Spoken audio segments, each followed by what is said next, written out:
সে একজন অযোগ্য মন্ত্রী একজন আমি মনে করি সেটা বাপের সম্পদ মন্ত্রণালয় দিলে সব আমি চালাতে পারবো। আমি চাই যে তার অতি অবিলম্বে তাকে পৌঁছে করা উচিত। এক জায়গা থেকে নামার জায়গায় আধা কিলোমিটার হাঁটে যাওয়া, আবার আরেক ট্রেনে উঠা, প্রায় এখানে 14 ঘন্টা চলে গেলে এখন পর্যন্ত খবর নাই কোনো। কষ্টটা মানে কি, এটা একটা অমানসিক কষ্ট একটা, যেটা জীবনে আবার কখনো এটা হয়নি। এর আগেও তো ট্রেন আবার লাইনচ্যুত হয়েছে, 4-5 ঘন্টার ভিতরে ক্লিয়ার হয়েছে। রিলিফ ট্রেন ওখানে রাখছে, এখন পর্যন্ত করতে পারেনি। একজন সে যে মন্ত্রী, সে একজন অযোগ্য মন্ত্রী একজন আমি মনে করি সেটা বাপের সম্পদ মন্ত্রণালয় দিলে সব আমি চালাতে পারবো। এটা বাপের সম্পদ মনে করছে। এটা এমনিতে রোজা আছে, সবাই মানুষ এই রোজা থেকে এইভাবে করে যাওয়া কত কষ্ট করে, এক জায়গা থেকে নামার জায়গায় আধা কিলোমিটার হাঁটে যাওয়া, আবার আরেক ট্রেনে উঠা, প্রায় এখানে 14 ঘন্টা চলে গেলে এখন পর্যন্ত খবর নাই কোনো, কিচ্ছু করতে পারে নাই।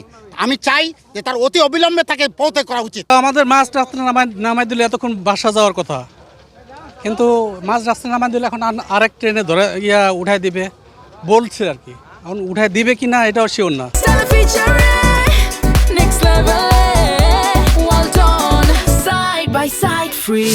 কালকে 6টার সময় গাড়ি উঠছে, 6টার সময় গাড়িতে উঠছিলাম কমলাপুর স্টেশনে। এখন এই পর্যন্ত এসছি, এখন নামাই দিছে।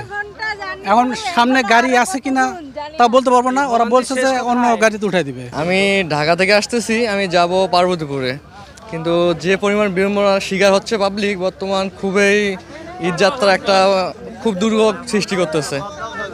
বর্তমান আমাদের ঈদের যে একটা জার্নি, সেটা সবার জন্য, পাবলিকের জন্য খুব একটা দুর্ভোগ সৃষ্টি হচ্ছে। আমরা কালকে রাত 8:45-এর ট্রেনে রওনা হয়েছি, এ পর্যন্ত আমরা এখনও রাস্তায় আছি। ট্রেনেই ছিলাম, ট্রেন দাঁড়াইছিল, সব স্টেশনে দাঁড়িয়ে লেট করতেছে।